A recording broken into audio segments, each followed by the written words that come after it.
Hello and welcome to our bonus episode on knitting for your self-care, specifically at Christmas and all that entails.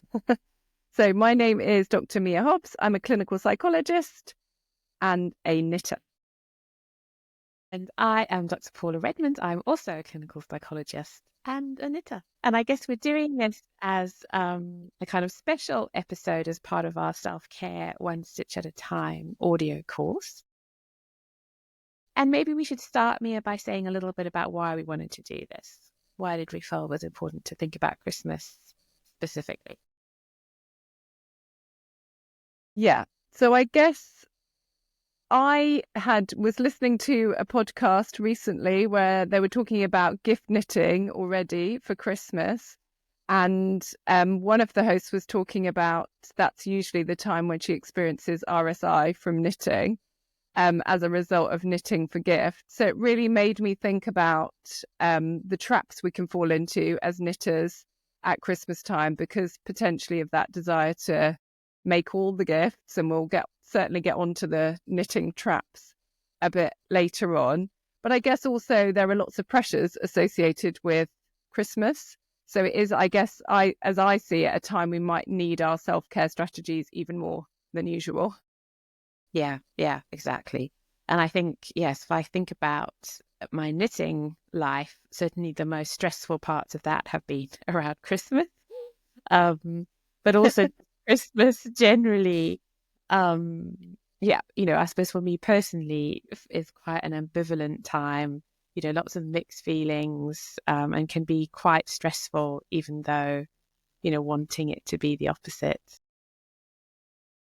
And I know that, for a lot of people, it can be a tricky time. We can find ourselves really, caught up in kind of, I was going to say overworking, but it's this kind of, especially if you have kids and a family and you're someone who takes that on your shoulders, the kind of responsibility for making the Christmas magic happen.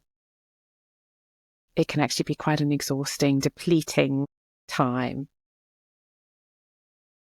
And so I think it's really important to think about how we can look after ourselves through that time, and that knitting can be a part of that. Yeah, super. So we wanted to go through a process which we go through in a lot more detail in our course, Self-Care One Stitch at a Time, but we're just going to go through some of the ideas. So it gives people who haven't heard the course a bit of a flavour of some of the themes we talk about that help us to use knitting intentionally for our self-care. And for people who've already heard the rest of the course, I guess it's more about tuning that in specifically into the ways in which Christmas might change our relationship with knitting and self-care in general. Yeah. And I was just going to say that our course, for those who aren't familiar, is kind of takes a lot of themes from acceptance and commitment therapy, or ACT. And we're kind of going to weave in some of those ideas in our conversation today. So we were going to start with a little bit about thinking about values. Paula, you're always very good at giving a definition of what values are and what they're not. Yeah, so in this context, thinking about values as kind of qualities of action, qualities of being. So it's about it's about the type of person we want to be in this particular context. So it's less about the goals we might have, the things we want to achieve for Christmas, for example, and more about what really matters to us at this time. How do we want to be as a person? What kind of qualities do we want to bring to this time? So I guess for me, those might be things like connection. I think when I think back to Christmas, such a time of nostalgia, isn't it? And I guess always thinking back to what Christmas was like when we were children seems to be, epitomize the Christmas feeling. It is really about connection. Like, I don't really remember, any particular gifts or anything, even though that can often feel like an important part, but it's the connection, the kind of being with people. And I guess something about kind of nurturing that kind of cozy specialness that is particular to this time of year, that helps with that connection, that can bring people together around rituals and feasting and those kind of parts of Christmas that hopefully are about bringing people together. What about you, Mia? What kind of values does this time of year link in with you? I think for me, potentially because of, I don't know, times when it's gone off track in the past, I'm thinking about things like, I don't know, balance.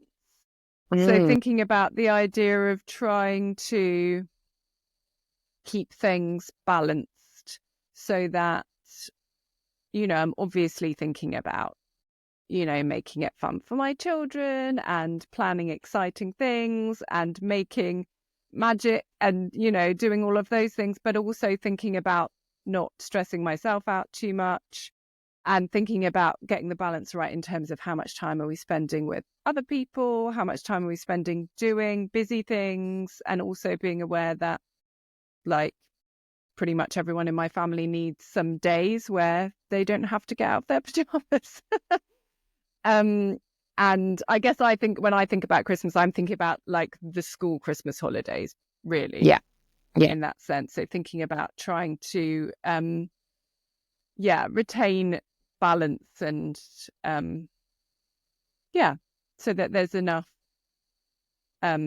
special things, but also enough routine things too. I think, like, I certainly appreciate normality. I think when everything is a bit topsy-turvy, things like just like the routine of having a dog, I think is quite helpful, of like going for the dog walk just happens regardless of everything else. And that's quite helpful, I think.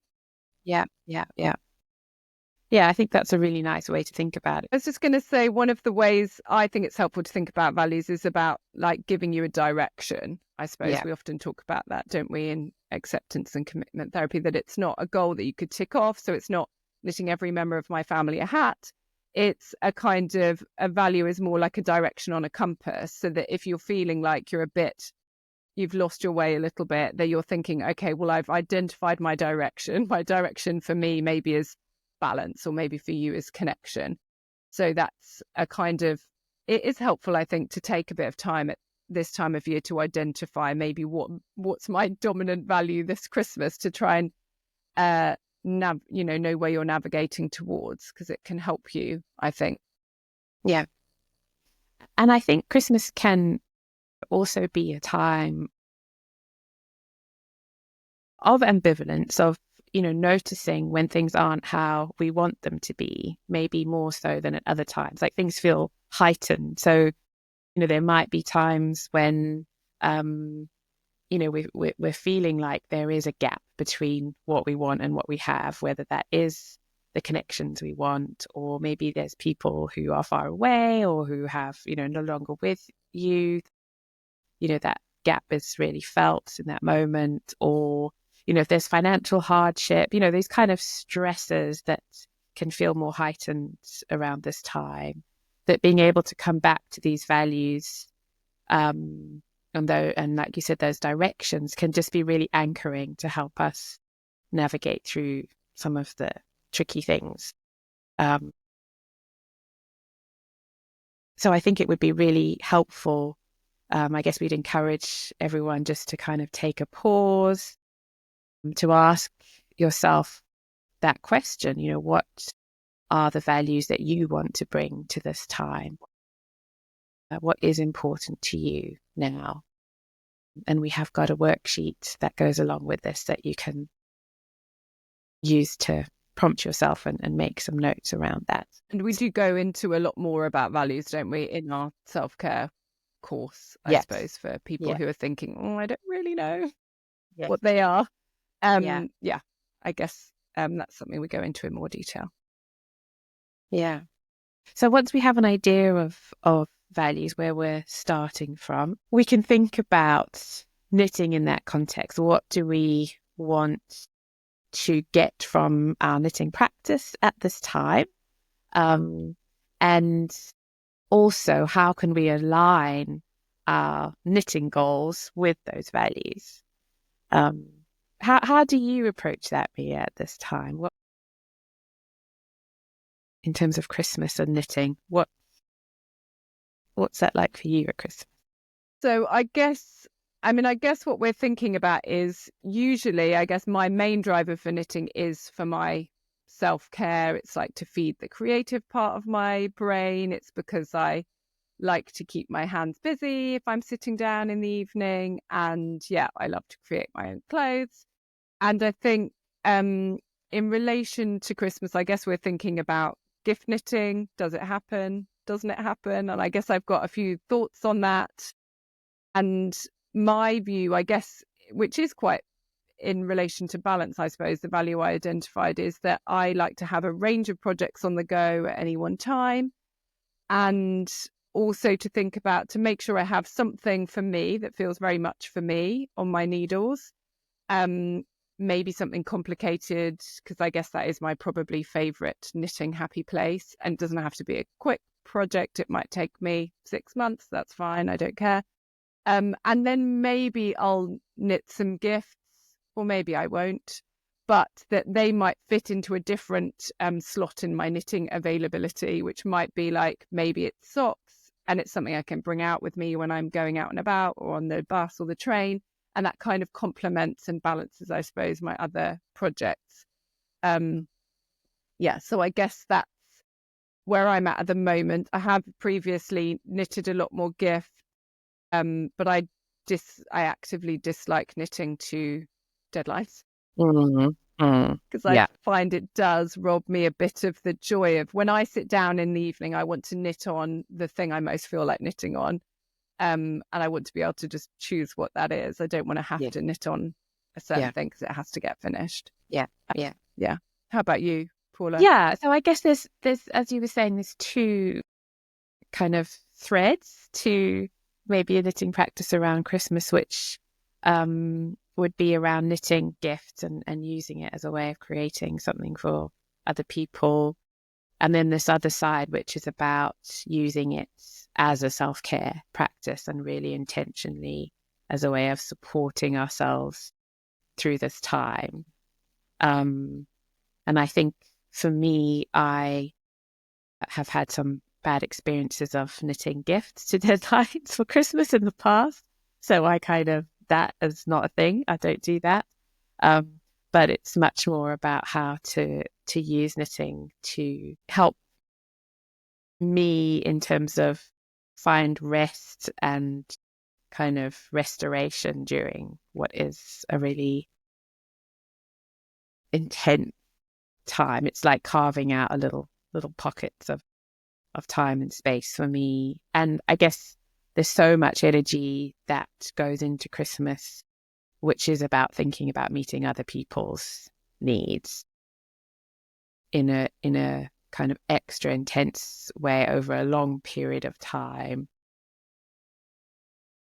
And for me, I guess the knitting provides just a space and place to not have to think about anyone else, to make choices just about what I want. And that feels important to have that alongside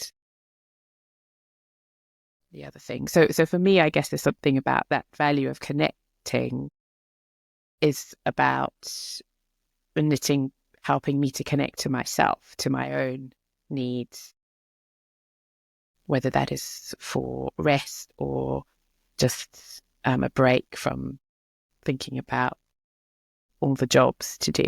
Yeah. I think our relationship with knitting is slightly different in that I knit every single day and would, I don't need to try, I just do. Whereas I don't think you do in the same way.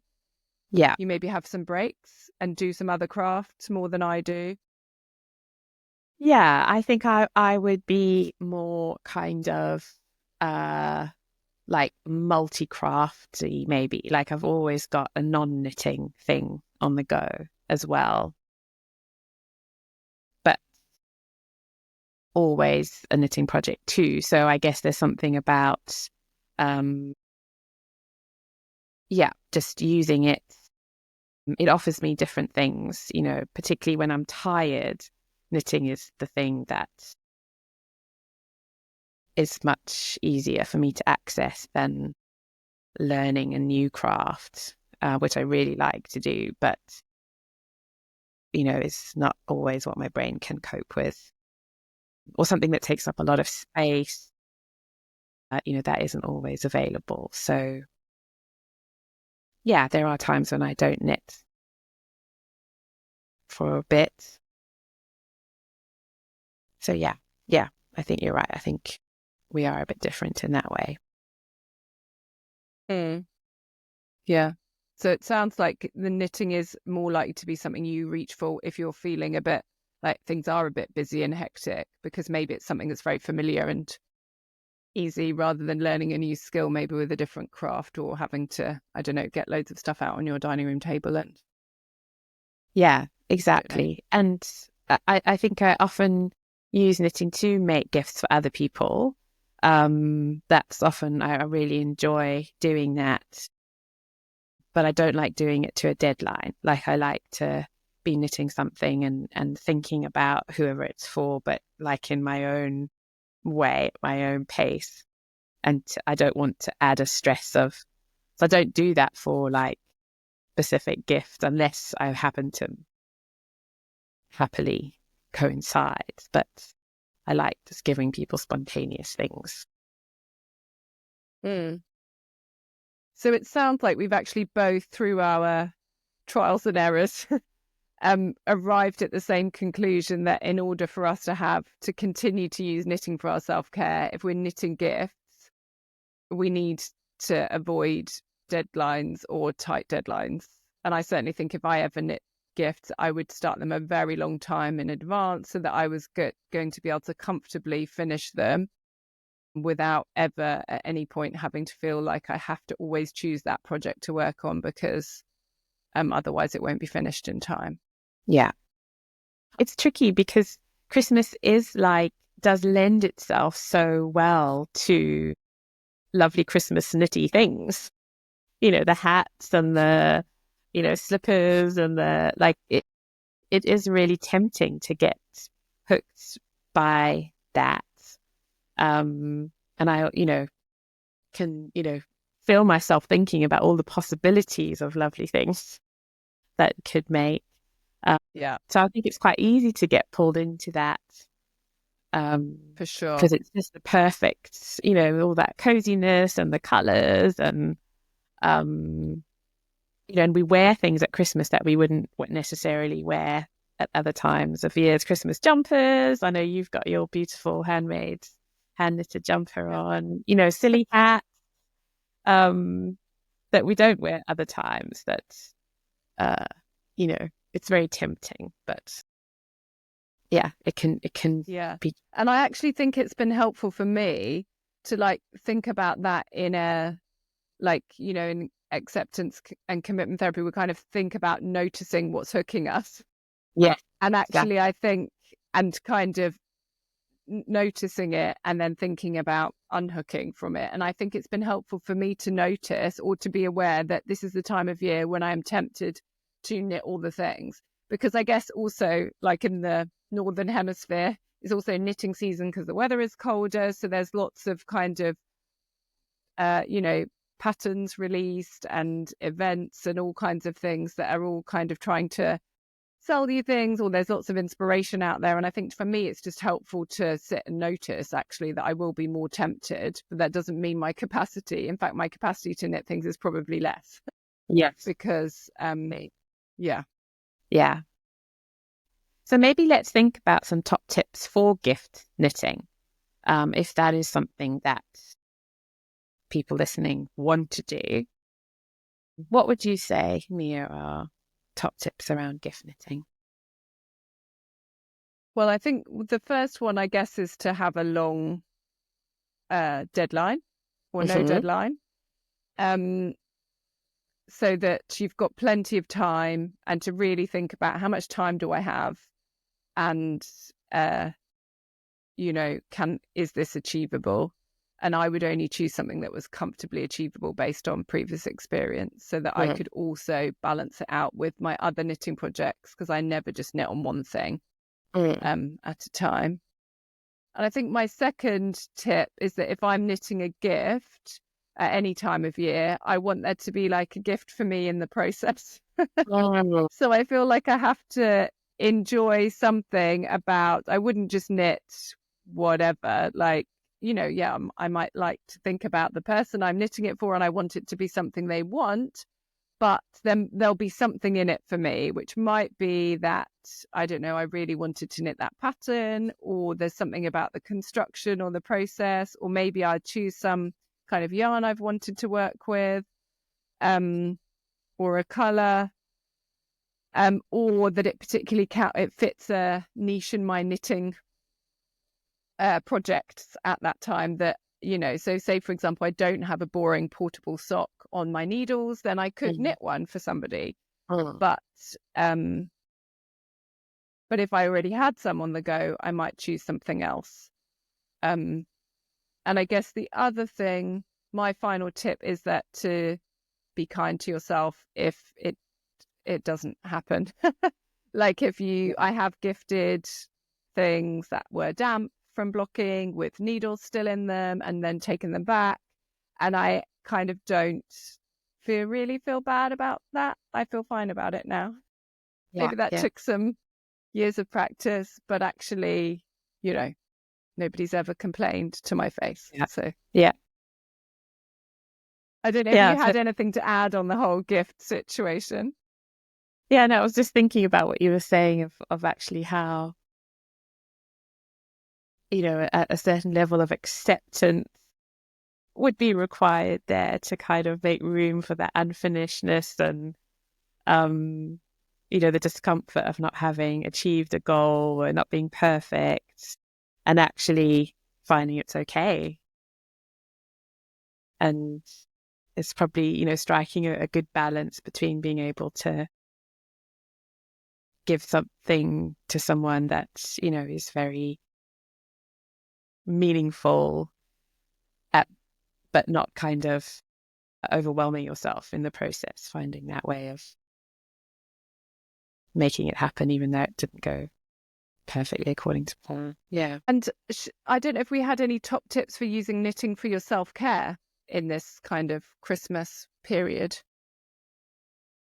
I don't know if you had thoughts on that, Paula. Yeah, I think for me, I would be thinking about a sense of giving yourself permission to do that, to kind of craft an intention to use knitting to support your self-care. And so maybe thinking about a routine, when is it going to happen for you? Is it that you can carve out some time every day? And I guess that's the great thing about knitting, is that you can do it in small chunks. So you don't need, hours and hours to get into it. You can do it in short bursts. It is portable, so it could be something that you take with you. But just that sense of setting an intention around, this is something I'm going to do to support me through this time, and thinking practically how you can make that happen.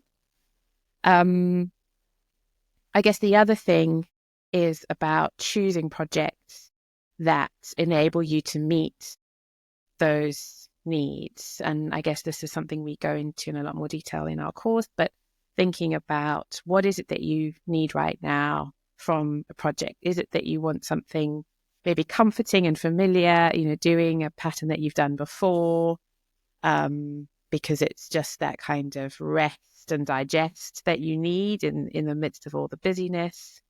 Or is it maybe something new, and that it does feel like a gift for yourself in that it's exciting or learning something? All those questions about what kind of size? Is it something that you want to finish during the Christmas period?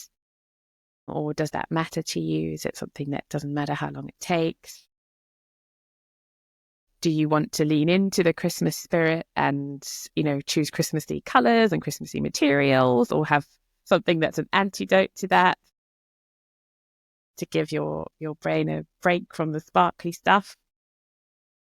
So just thinking, I guess, about what you need from a project or multiple projects that could help you meet those needs. And then I guess I was thinking as a third tip about thinking around what are maybe particular points of stress that you might predict over this time, and how could you kind of weave a knitting or creative practice into those experiences to help support you. So I guess I was thinking about if people are doing a lot of traveling or, a lot of socializing that can be overwhelming, maybe taking knitting with you can help in those circumstances, ease some of those social situations, or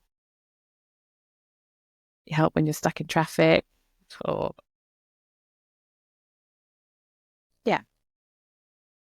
What about you, Mia? Any other Yeah, I think tips? those are some great tips.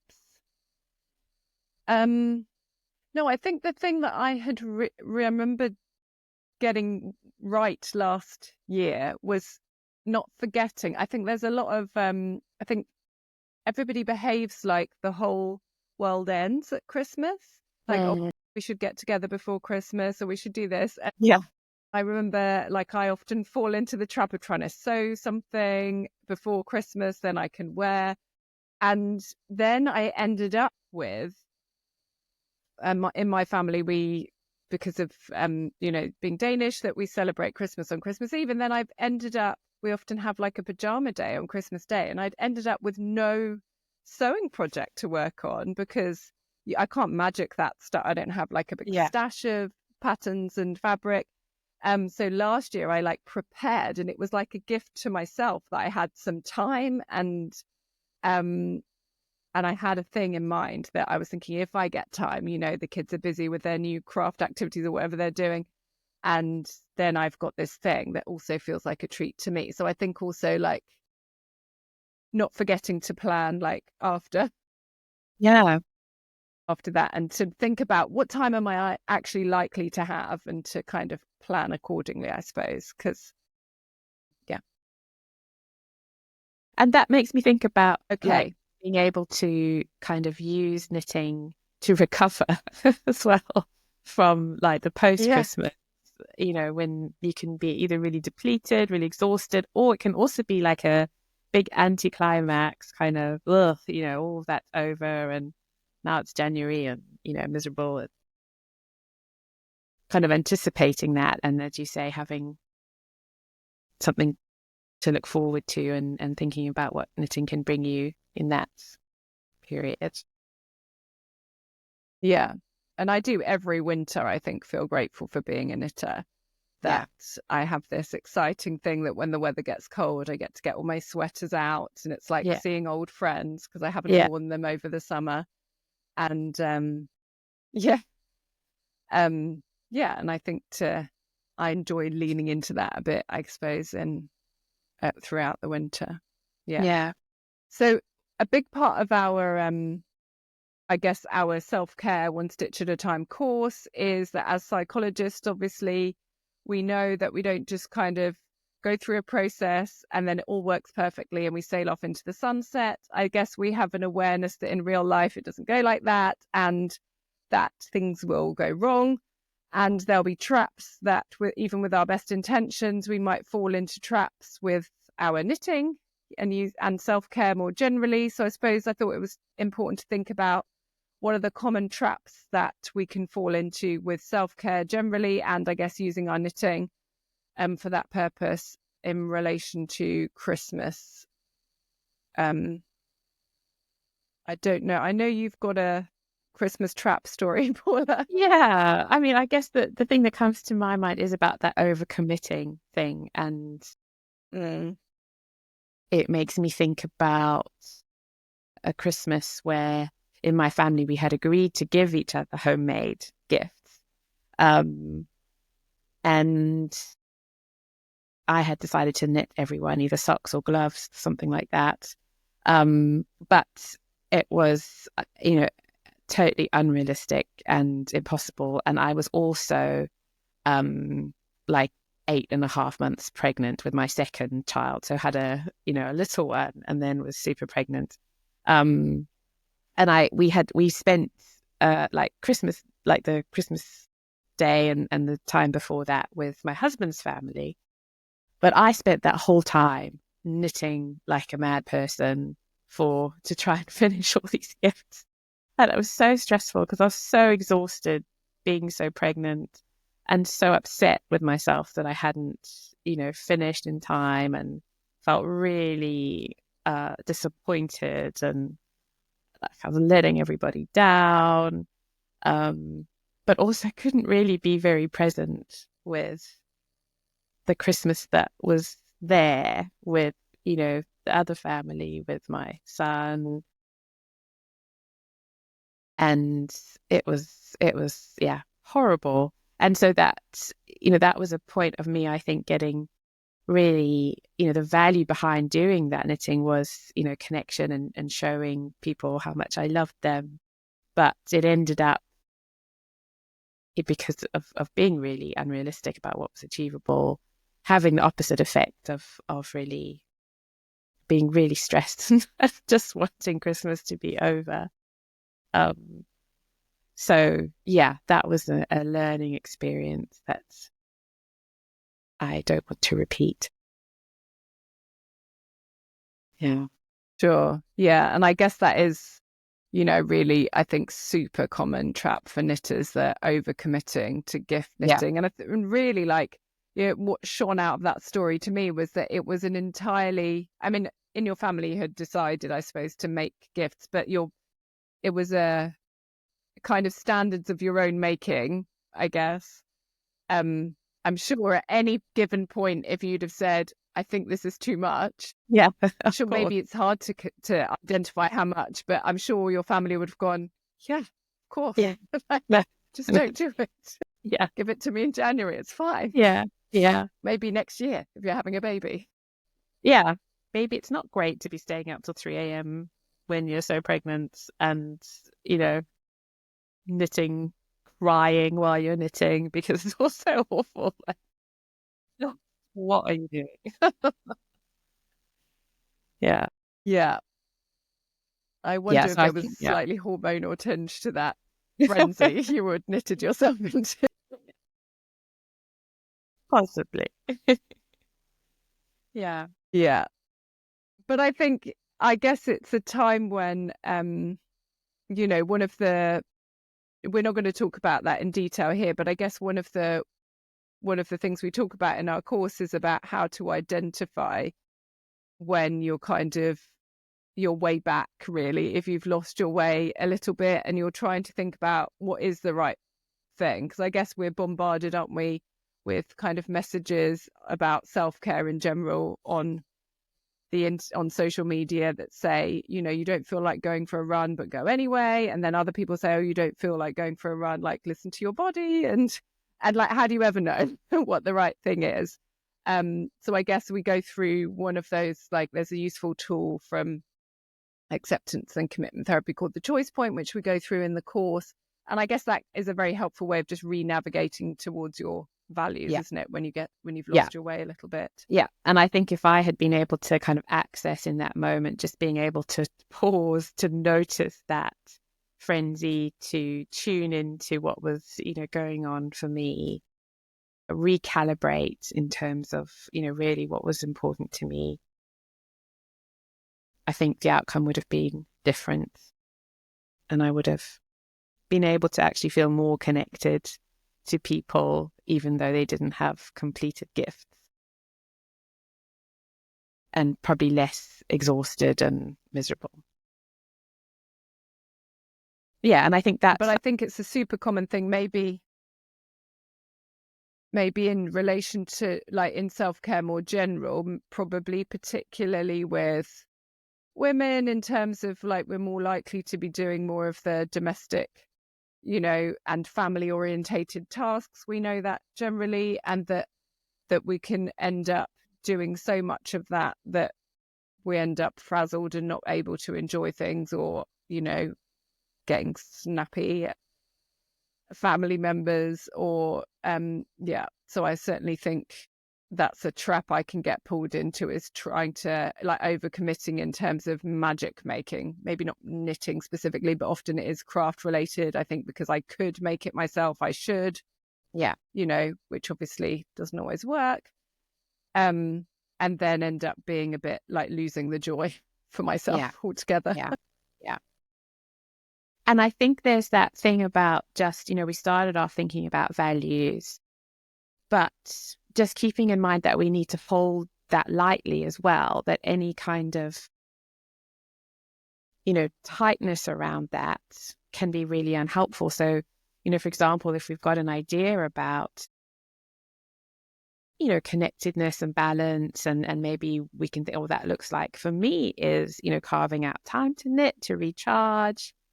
But then, getting into a place where, I don't know, the project that we've chosen actually is, requiring a lot of brain power that we don't have. And then we might be feeling like, oh no, I must continue. This is my self-care recharging time. Must persevere. Just noticing that, just pausing, just, coming back to, well, is this really serving that value, or can I let it go and do something else right now? So, I think values are, really important. They're a really useful direction, but if we're holding on to it so tightly, that can be another trap. So just always being able to kind of check in, notice, pause, see where we are. Yeah. And I suppose my final thing I was thinking about with traps is the idea of, that's quite common, like with this whole like everything ends at Christmas mentality, that we can end up putting off self-care until afterwards. Just think, oh, I'll do the sleeping after, or I'll do the, look after myself after that, or re-engage with exercise or something. Whereas I think actually what we know about what works for self-care and balance in general for humans is that we need to do them more little and often rather than in big bursts. So to think about, what are the things that keep you feeling balanced and happy and healthy as a human, and to try and retain, it's not going to be 100%, but try and retain enough of those. Because I certainly have that, in relation to Christmas, but also like both my children's birthdays are within 3 days of each other. So I get that same pull in that period of just, there's lots of admin and organization and magic making, and, that other things get squeezed out in that period of time. Yeah, I think that's really lovely. So just being aware of overcommitting and not holding too tightly to our values.